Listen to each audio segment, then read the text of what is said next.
Welcome back, everybody. Joining us now is the anchor of All In with Chris Hayes on MSNBC. Please welcome Chris Hayes. Hi, Chris. Thanks for being here. You bet. It's good to be here. I mean, whatever here means in this time and place. You've been covering the death of George Floyd and the reaction to that. What are the questions do you think that should be asked in Minnesota as they investigate what happened? I mean, the specific question is a question that, honestly, in explaining this to my 6-year-old son, that has kept ringing in my ears, which is why. I was relaying the account, and I've written a book about and covered many instances of police violence against community members, predominantly African American, Black, and brown.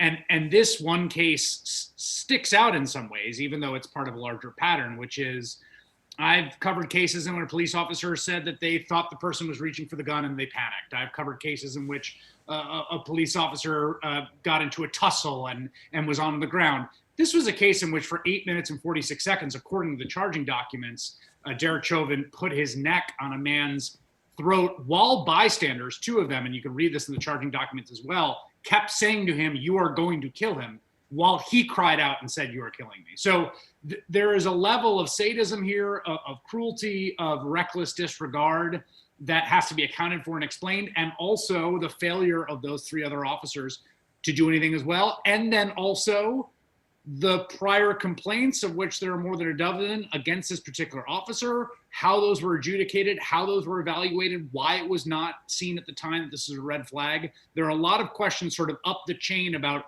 what brought this police department and this particular officer to put his knee on this man's neck at this particular moment.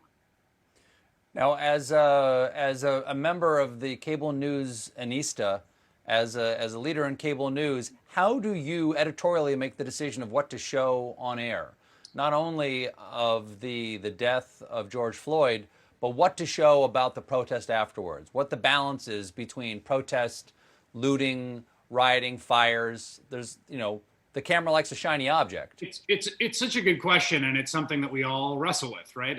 There's a sort of infamous photograph that I've referenced to my staff before, which is from the Inauguration Day protests when Donald Trump was inaugurated, in which there were some folks on the street, and there was a trash can that was on fire, and there's like 50 photographers bent over taking a picture of the trash can fire, right? Because like that's the thing that attracts the camera's eye. At the same time, you also don't want to pretend things are not as they are. Like there was an enormous bonfire set outside the White House last night. That's part of the news as well. And so you want to capture reality, but you also want to be, you want to try to represent as fully as possible the broad scope of what's happening. And I think in a numerical sense, the empirical reality is that the vast majority of what's happened around this country have been quite militant but peaceful protests by folks against police brutality and against the sort of existing social order more broadly. And we're going to try to communicate that in what we choose to show. No, there have been protests before. There have been examples of videotaped police brutality of members of the African American, the Black community. Why do you think this one feels different? Is it related to the fact that we're already in a time of essential social chaos because of the COVID? Yeah, I think that's part of it. I mean, I think there's sort of 3 things, right? So the first is that the actual death, the actual video of his death is so egregious.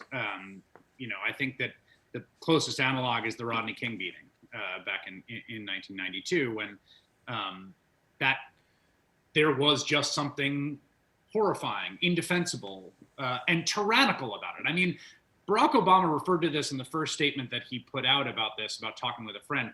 I mean, for hundreds of years in the US and Anglo tradition, the boot on the neck is the symbol, the trope, a cliche about tyranny. And here it is made manifest in the death of a man underneath the knee of an officer with a knee on his neck. So I think there is something about the actual thing that happened and its connection to other acts that is so profound and provocative. I think the country being on lockdown for 10 weeks, There's no school. There's not a lot of work. 40% of poor Americans have lost their jobs. There are 40 million people unemployed. The disease has ravaged Black and brown communities disproportionately, and indigenous communities as well. So a lot of the social fractures of American life have been laid bare. There was a sense, I think a lot of people started to feel, as those disparities became apparent, that a certain part of white America decided, like, all right, we're done. We're not going to get hit by the virus. Like, let's go back out there.